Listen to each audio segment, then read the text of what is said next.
Alors voilà, donc nous voilà de retour. Donc ben, j'ai monté en attendant les deux profilés aluminium pour l'axe Z. Alors bon, pas de rien de particulier, hein, deux vis en dessous à fixer. Alors donc attention, c'est de l'aluminium, tout ça. Donc c'est acéré, mais pas comme un, on va dire comme un bourrin. Bien sûr, quand on vise dans de l'alu, ben, il faut pas trop serrer sous peine d'avoir par exemple des arrachements. Ça m'est arrivé de serrer de trop et d'avoir des surprises. Voilà, pas de particularité au niveau des profilés, donc à part que, bah, vous voyez, il y a deux trous dans celui-là, dans celui de gauche et pas celui de droite. Bon, je ne sais pas pourquoi, parce qu'a priori, pour l'instant, si ça doit peut-être être pour fixer si ça doit être pour fixer le moteur après, que j'ai retrouvé à la fin du déballage. Euh, il était bien caché dans de la mousse, effectivement, c'est les vis de fixation du moteur pour l'axe Z. Voilà, donc après, donc qu'est-ce qui. Alors, donc j'ai réglé l'axe Y. Donc là, bah, il n'y a plus de jeu, ça coulisse tranquillement, mais sans jeu. C'est comme ça qu'il faut les régler. Il ne faut surtout pas que vous sentiez qu'il y ait des à-coups ou franchement que ça force, parce que là, même avec le moteur et la courroie montée, franchement, c'est vraiment souple. Il n'y a pas de donc tous les axes seront à monter dans ce style-là. Voilà, donc après, qu'est-ce que je voulais vous dire d'autre bah, rien, je pense. Ça part. Donc, on va commencer à monter l'axe X en premier. Alors, on va faire un petit peu de place. Alors, donc l'axe X. Donc, vous avez ce profilé qui est là. Donc là, de ce côté-là, vous voyez, vous avez pas mal de trous. Ça va être pour monter cette partie-là.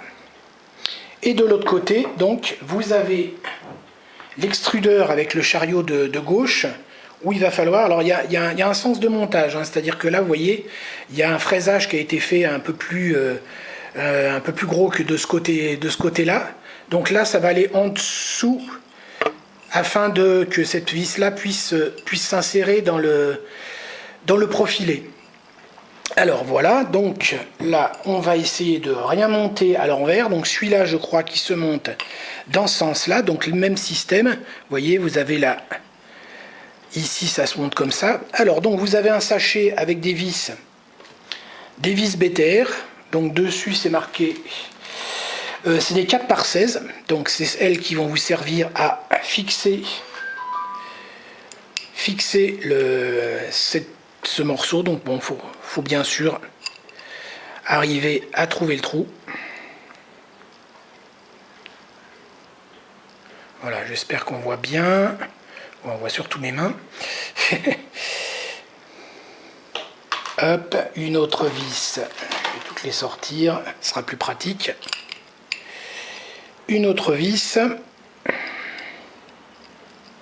Voilà, donc là jusqu'ici, rien de compliqué, hein.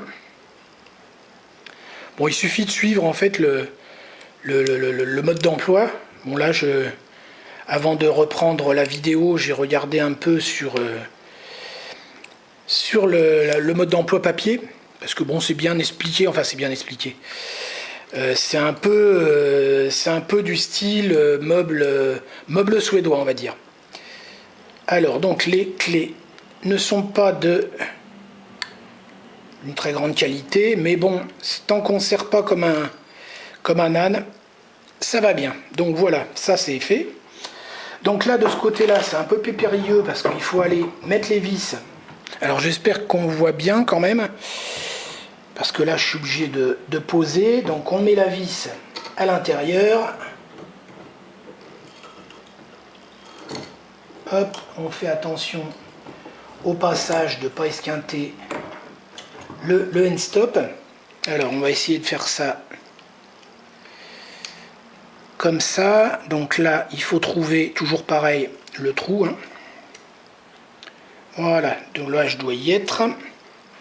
Donc hop, on visse. Bah, il y a un trou dans l'autre partie du chariot de l'autre côté. Alors bon, c'est pas très pratique parce que Le moteur gêne un peu, mais avec de la patience, parce qu'il faut de la patience. Alors surtout, ne vous pressez pas quand vous montez une machine.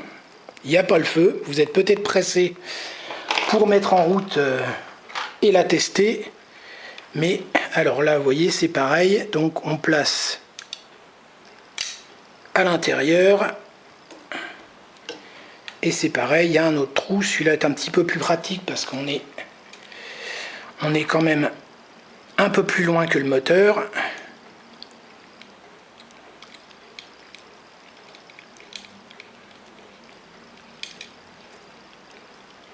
Voilà, alors là j'ai fait en fait ce qu'il ne fallait pas faire. C'est-à-dire que j'ai monté les deux côtés, mais je n'ai pas monté le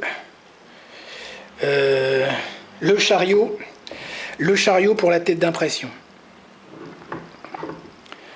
Oh, c'est pas grave, hein, c'est pas... Bon là c'est vrai que c'est... De ce côté-là c'est moyennement pratique. Il faudra avoir une clé BTR un petit peu plus longue, mais avec un peu de patience, comme je disais tout à l'heure, ça va. Alors toujours pareil, donc on serre, mais modérément, juste pour que ça soit fixé. Alors bon, après, bon, tout ce que vous montez pas, c'est-à-dire toutes les vis ce qui tient les moteurs, etc., l'alimentation, etc., vous n'hésitez pas à remettre un petit coup de serrage sur toutes les vis pour s'assurer que y ait pas de souci, hein. Donc là, je vais monter le chariot avec la tête d'impression. Il va falloir que je redémonte ce côté-là. Donc je vous reprends tout de suite.